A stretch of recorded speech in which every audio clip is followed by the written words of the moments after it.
अपने द्वारे पर हैं। और होता क्या है मेरे भैया,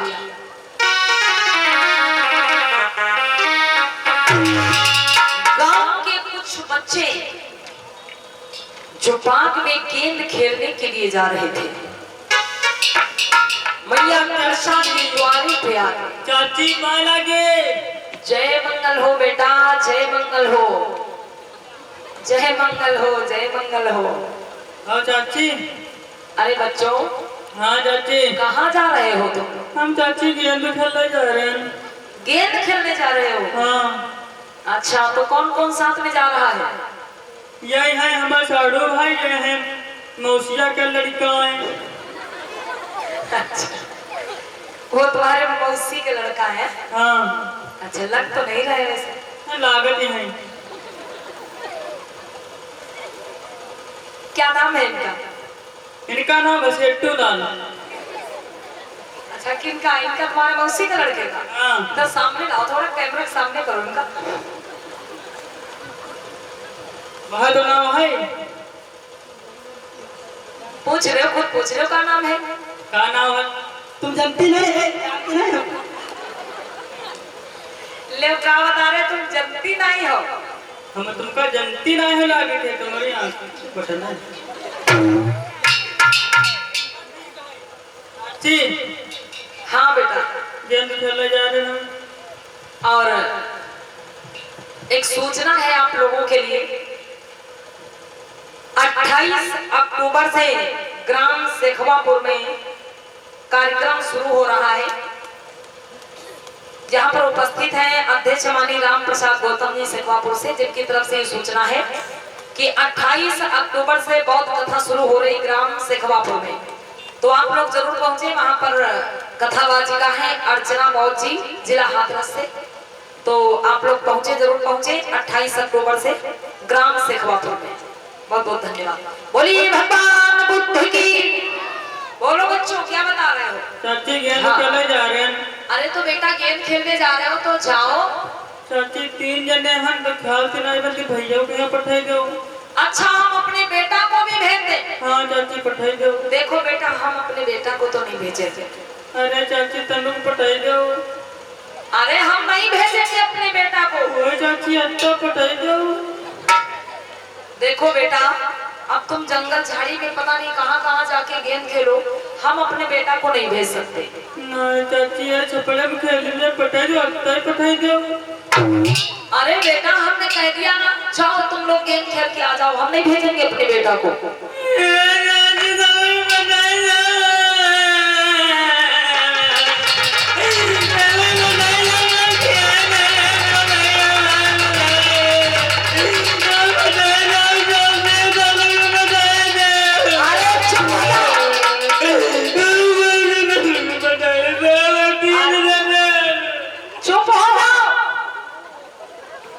इतना जोर से चिल्ला रहे हो?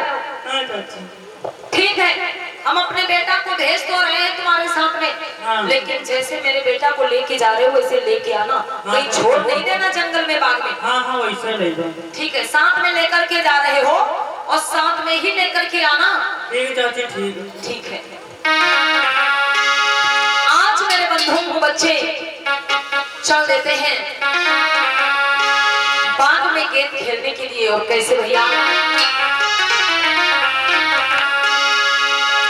बगिया में गेंद खेली रहे हैं धीरे धीरे। धीरे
वो बच्चे बाग में गेम खेल रहे थे और अचानक क्या होता है कि जो कृष्णा गौतमी का बेटा था उसके हाथ में गेंद आई और उसने गेंद को सही से पकड़ नहीं पाया। वो गेंद एक झाड़ी में चली गई और जब गेंद झाड़ी में चली गई तो जिस बच्चे का गेंद था वो बोला, ए भैया, नाराज होकर के बोला है, हमारी गेंद कहाँ है? हमारी गेंद लाओ।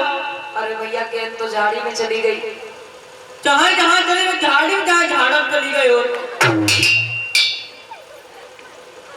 हमारी गेंद दे उनका। भैया वो गेंद उधर चली गई है झाड़ी में, अब मैं कहाँ जाके ढूंढूं? हमसे तो कोई मतलब ना, हमारा उनका गेंद चाहिए तो गेंद चाहिए, गेंद चाहिए। भैया ऐसा करो, घर पर आया तो लिख दिया हमारी गेंद भैया, तुम कहो खींचे होती है। ऐसा करो भैया, हम घर चलो, हम पैसा लेके अपनी मम्मी से तुमको दे देंगे, तुम दूसरी गेंद खरीद लेना। ना मम्मी, पैसा नाम का वहाँ गेंद चाहिए, बत्ता बड़ा चाहिए, वह दुकान पर का चाहिए, वह कलर का चाहिए, बत्ता पैसा ले, वहाँ दे। हम अपने मौसी के लिए बारात में कल्यावा कह रहे हैं तो गेंद लेना है। भैया गेंद कहाँ मिली थी तुमको? मौसी के लिए बारात में कल्यावा कह रहे हैं, मौसी के जूता चरवा में गेंद मिला रहा है। अच्छा, मौसिया के जूता तुम चुराए थे? हाँ। अच्छा, हमको हमारे गेंद दे जाए, अच्छा रुको भैया रुको। आप देखिए माताओं बहनों, उस बच्चे से गेंद एक झाड़ी में चली गई तो लड़के कहने लगे कि हमको हमारी गेंद चाहिए, हमको वही गेंद चाहिए, हम वही गेंद लेंगे। जब जिद करने लगे तो वो बेटा कहने लगा, रुको भैया ठीक है, हम देखो ढूंढते हैं गेंद। आज वो बच्चा क्या करता है, झाड़ी में गेंद को ढूंढने लगा और जैसे ही झाड़ी में हाथ डाला है गेंद को ढूंढने के लिए, तो होता क्या है भैया,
झाड़ी में हाथ डाला है, बहुत ही पुराना काला बिस्तर सांप बैठा था, बालक को डस लेता है, जाता है, कुछ देर तड़पता रहता है और तड़पते तड़पते उस बालक की मौत हो जाती है। सांप के डसने से आज वो मासूम बालक मृत्यु को प्राप्त हो गया। जो साथी थे वो तुरंत आगे बढ़े और देखने लगे कि क्या हो गया इसको। भैया, हाँ भैया, का हुई गवा है, ऐसे मुझे देखो ठंडा निकल गया है। अरे भैया, हाँ, अरे किरसा मैया ने कहा था मेरे बेटा को जैसे लेके जा रहे हो वैसे लेके आना। हमका लागत भैया के सांप काटा जाता है, कोई दुश्मन सांप काटेगा। अब भैया क्या करेंगे, अब कृष्ण मैया को क्या जवाब देंगे? बच्चे कहने लगे जल्दी चलो, हम जल्दी कुछ बता देंगे, जल्दी चलते हैं यहाँ से। आज दौड़ते भागते पहुंचे हैं कृष्ण मैया के पास, के पास जाके पहुंचे हैं और जैसे ही बताया है कि मैया तुम्हारे बेटा को पता नहीं क्या हो गया, वो अचानक से जमीन पे गिर गया है, ना तो उठता है, ना तो बोलता है, ना तो कुछ कहता है, ना सुनता है, चुपचाप जमीन पर पड़ा है। जब इतनी बात सुनी मैया कृष्णा ने, मानो के पैरों के नीचे से जमीन खिसक गई और मैया कृष्णा रोने लगी, चिल्लाने लगी, अरे मेरे बेटा को क्या हो गया। और दौड़ती भागती मैया कृष्णा उसी बगिया में पहुंची।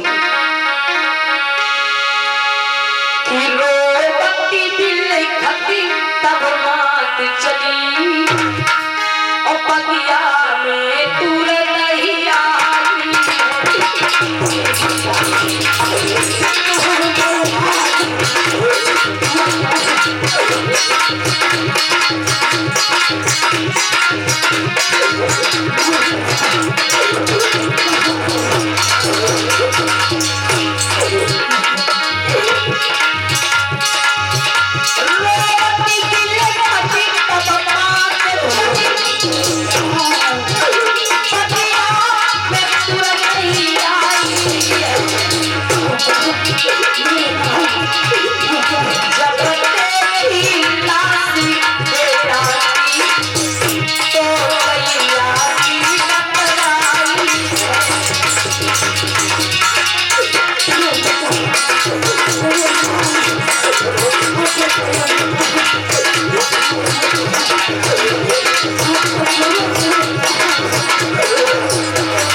मैया कृष्णा गौतमी पहुंच गई बगिया में और जैसे ही अपने बेटा को देखा है, जैसे ही बेटा को गोद में उठाया है तो क्या देखा कि बेटा तो मर चुका है। बेटा तो प्राणों को त्याग चुका है। आज मैया कृष्णा जोर जोर से चिल्लाने लगी, नहीं मेरे लाल, नहीं मेरे बेटा, तुम्हें क्या हो गया, उठ जाओ मेरे लाल। अरे बेटा तुम मुझे छोड़ के नहीं जा सकते, बेटा तुम मुझे छोड़ करके नहीं जा सकते। आज मैया कृष्णा रोने लगी, चिल्लाने लगी। प्यारे बंधुओं, विचार करो, जिस माँ का कोई सहारा ना हो और जिस माँ का अकेला इकलौता बेटा हो वो भी दुनिया छोड़ के चला जाए तो उस माँ पर क्या गुजरेगी। आज मैया कृष्णा जोर जोर से चिल्लाने लगी है कि बेटा,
क्या करूंगी, मैं कैसे अकेले जीवन यापन करूंगी।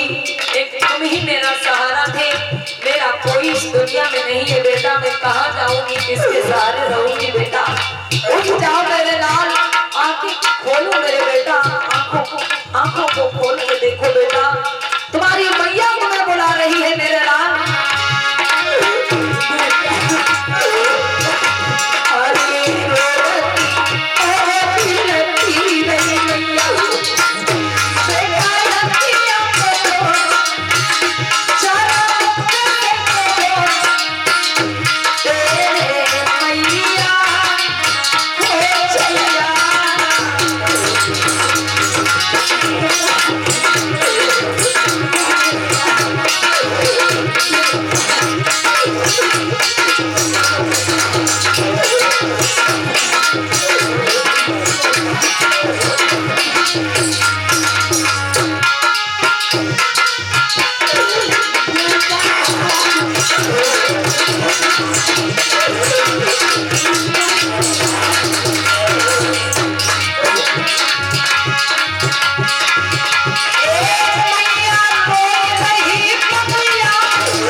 अपने बच्चे को गोद में लिए रोती जा रही है, रोती जा रही है।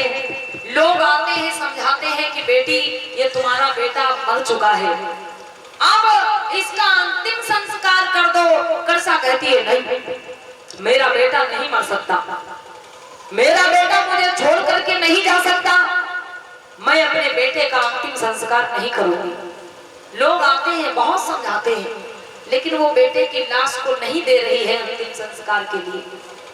लोग समझाते समझाते हार गए तो एक बूढ़ा व्यक्ति सामने आया और बोला, बेटी हाँ बाबा, अगर तुम्हारा बेटा जीवित हो जाए तो कैसा रहेगा? बताओ बाबा, कैसे मेरा बेटा जीवित होगा? रो रही थी, चुप हो गई। जैसे उससे बूढ़े व्यक्ति ने पूछा कि बेटी अगर तुम्हारा बेटा जीवित हो जाए तो कैसा रहेगा? चुप हो गई और बोली, बताओ कैसे मेरा बेटा जीवित होगा? तो कृषा गौतमी ने जब ये पूछा है तो उस बूढ़े व्यक्ति ने बताया कि बेटी इस समय चेत वन में भगवान बुद्ध ठहरे हुए, इस समय चेत वन में महाकारुणिक तथागत गौतम बुद्ध ठहरे हुए हैं। हाँ। अगर तुम तथागत बुद्ध के पास चली जाओ तो तुम्हारा बेटा जीवित हो जाएगा। लोगों को लगता था कि अब तो इसको केवल बुद्ध ही समझा सकते हैं, क्योंकि लोग समझाते समझाते हार गए।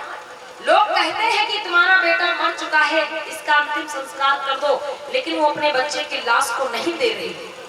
तो इसलिए लोगों ने बता दिया कि तुम अगर बुद्ध के पास चली जाओ तो तुम्हारा बेटा जीवित हो जाएगा, क्योंकि लोगों को लगता था कि अब केवल बुद्ध ही इस कृषा को समझा सकते हैं। आज कृषा गौतमी देर नहीं करती है, अपने बेटा की लाश को गोद में उठाती है और चल पड़ी है मेरे भैया, कहां के लिए? जेतवन के लिए।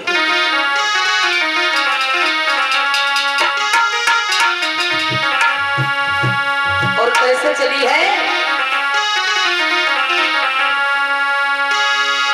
जेतवन की ओर बढ़ी है। इधर महाकारुणिक भगवान बुद्ध बैठे हुए हैं।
अपने बेटे की लाश को लेकर के भगवान बुद्ध के पास पहुंच गई।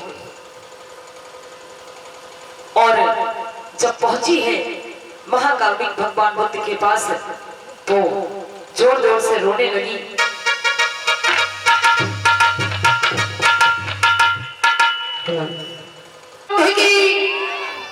आज कृषा गौतमी भगवान बुद्ध के पास पहुंची है और जोर जोर से रोने लगी। महाकारुणिक भगवान बुद्ध बोल पड़े कि अरे बेटी कौन हो तुम, कहां से आई हो, क्या नाम है तुम्हारा और क्यों रो रही हो? कृषा गौतमी हाथ जोड़ के बोली, भगवान मेरा नाम कृषा है, मैं इसी श्रावस्ती में रहती हूँ। भगवान ये मेरा बेटा है। अरे भगवान सांप के डसने से मेरे बेटा की मौत हो गई, मेरा बेटा मर गया है। भगवान मेरा इकलौता बेटा, इस दुनिया में मेरा और कोई सहारा नहीं है। भगवान बुद्ध कहने लगे कि बेटी अगर तुम्हारा बेटा मर गया है तो इसको यहाँ क्यों लाई हो?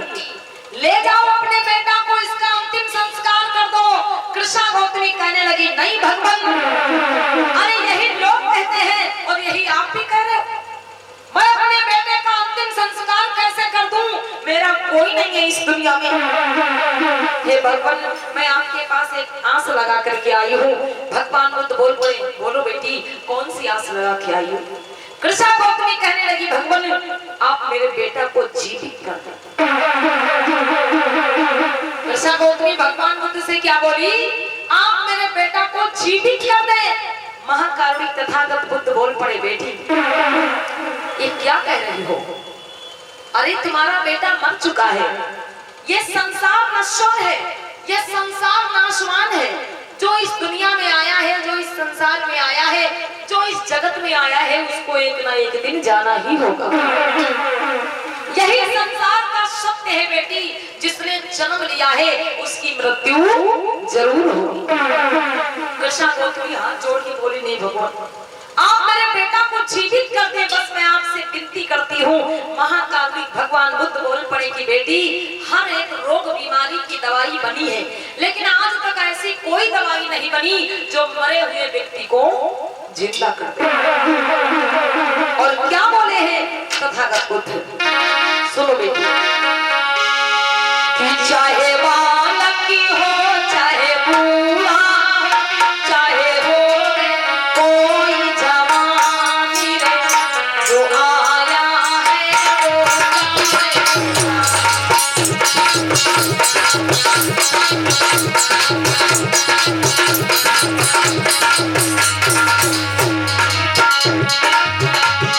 सुन रही हो बेटी? चाहे बालक की हो चाहे बूढ़ा हो, चाहे होवे कोई जवानी, जो आया है वो जाएगा।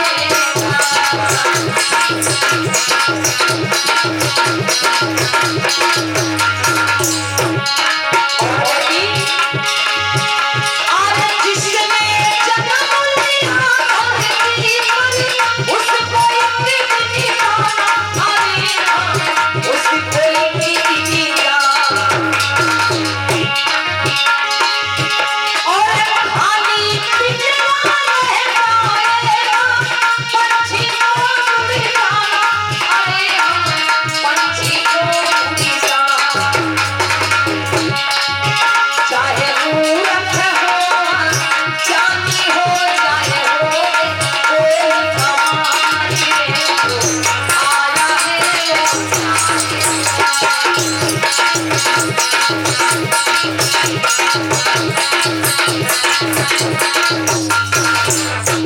आज भगवान बुद्ध कृष्णा गौतमी को बहुत समझाते हैं कि बेटी ये संसार नाशवान है, इस संसार में जो आया है उसको एक न एक दिन जाना होगा। जिसने जन्म लिया है उसकी मृत्यु जरूर होगी। लेकिन कृष्णा गौतमी कहती है, नहीं भगवान बस आप मेरे बेटा को जीवित कर दे, मेरी यही प्रार्थना है। आप मेरे बेटा को जीवित कर दे भगवान, मैं बड़ी आस लगा के आई हूँ। और भगवान अगर आप मेरे बेटा को जीवित नहीं करेंगे तो मैं भी यहीं पर अपने प्राणों को त्याग दूंगी, मैं वापस नहीं जाऊंगा। महाकारुणिक भगवान बुद्ध सोचने लगे कि ये बेटी अपने पुत्र के प्यार में पागल हो चुकी है। अगर मैं इसको यहाँ से जबरदस्ती भेज भी दूंगा तो ये जीवित नहीं बच पाएगी, अपने पुत्र के वियोग में मर जाएगा। तो भगवान बुद्ध बोले, बेटी ठीक है मैं तुम्हारे बेटा को जीवित कर दूंगा, लेकिन उसके लिए तुमको एक काम करना पड़ेगा। कृष्णा गौतमी तुरंत बोली, बताओ भगवान वो कौन सा काम, वो कौन सा काम है? मैं करने के लिए तैयार हूँ, बस मेरा बेटा जीवित हो जाए। भगवान बुद्ध कहने के, बेटी ये सामने जो तुमको नगर दिखाई दे रहा है, इस नगर में चली जाओ और मुट्ठी भर सरसों के दाने मांग लाओ। कृष्णा गौतमी तुरंत चल पड़ी, बोली भगवान मैं अभी आ गई हूँ सरसों लेकर के, मैं अभी वापस आ रही हूँ सरसों लेकर के। जैसे ही आगे कदम बढ़ाया भगवान बुद्ध बोले, रुक जाओ बेटी,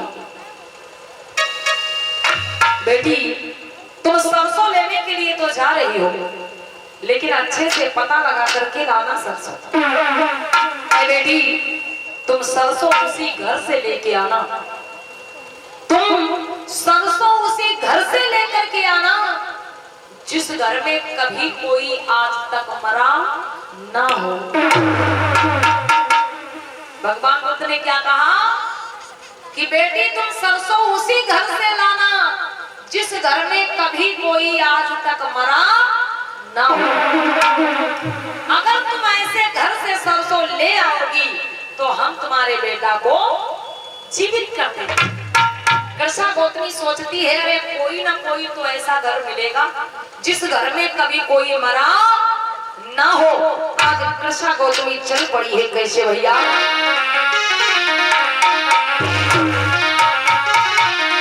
आज रोते बिलखते कृष्णा चली है, द्वार द्वार पे जाती है और रोती है, आवाज लगाती है।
भैया मुझे मुट्ठी भर सरसों के दाने दे दो।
जिस द्वार पे जाती है तो अपना दुखड़ा सुनाती है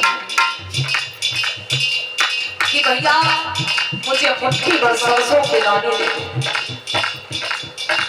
हे बहना मुझे मुट्ठी भर सरसों के दाने दे दो। लोग पूछते हैं कि बहन मुट्ठी भर सरसों क्या करोगी? तो रो करके कहती है अरे भैया सांप के डसने से मेरे बेटा की मौत हो गई। अगर मुझे मुट्ठी भर सरसों के दाने मिल जाएंगे तो मेरा बेटा जीवित हो जाएगा।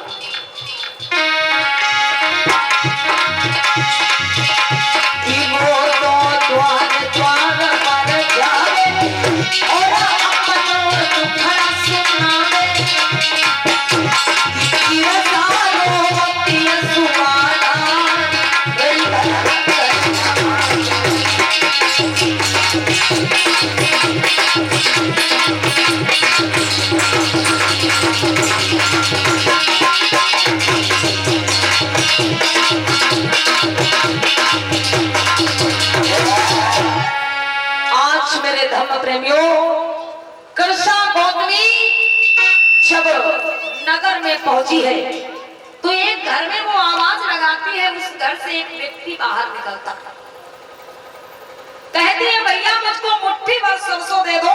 उस व्यक्ति ने यही पूछा, बहन मुट्ठी भर सरसों क्या करोगी?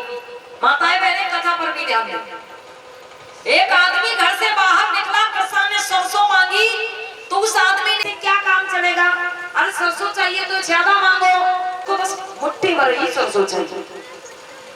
उस आदमी ने पूछा आखिर क्या करोगी मुट्ठी भर सरसों का? तो कृष्णा बोली भैया सांप के डसने से मेरा बेटा की मौत हो गई, मैं अपने बेटा को लेकर भगवान बुद्ध के पास आई थी, तो भगवान बुद्ध ने ही मुझको नगर में भेजा है कि अगर तुम मुट्ठी भर सरसों मांग लाओ तो हम तुम्हारे बेटा को जीवित कर देंगे।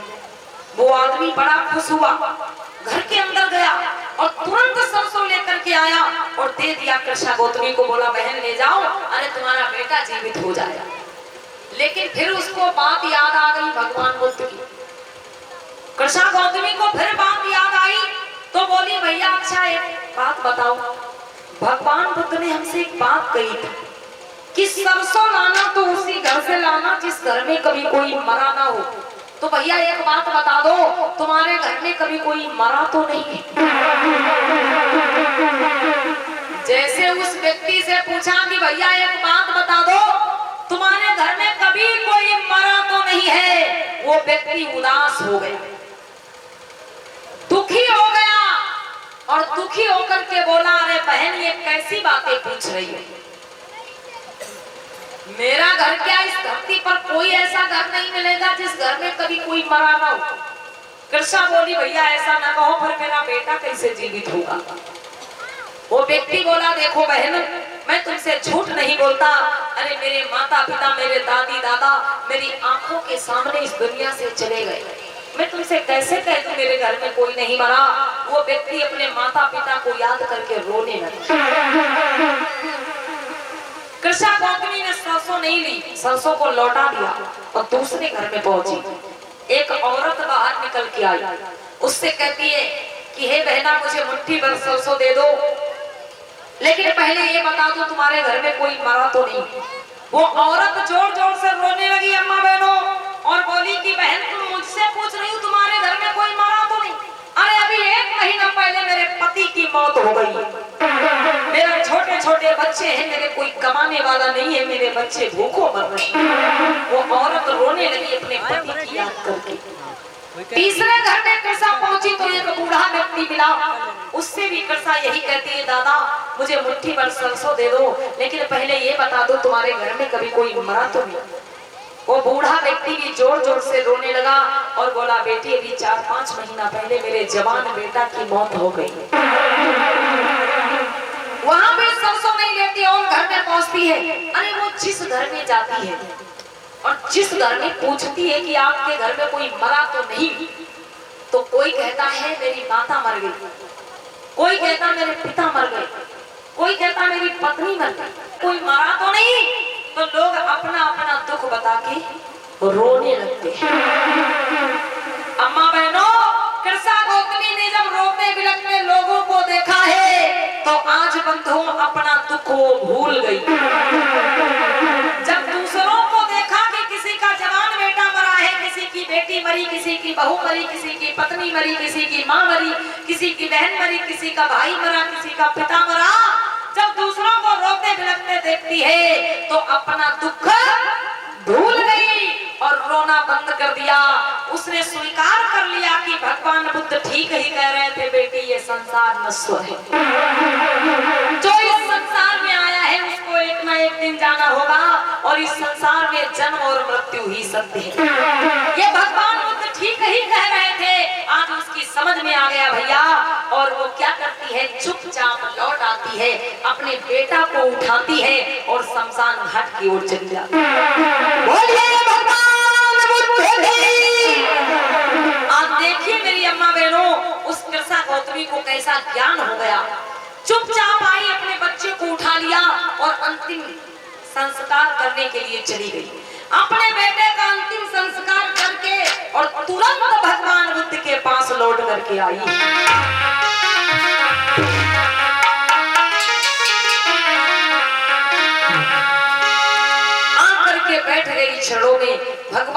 बोले अरे बेटी हाँ भगवान।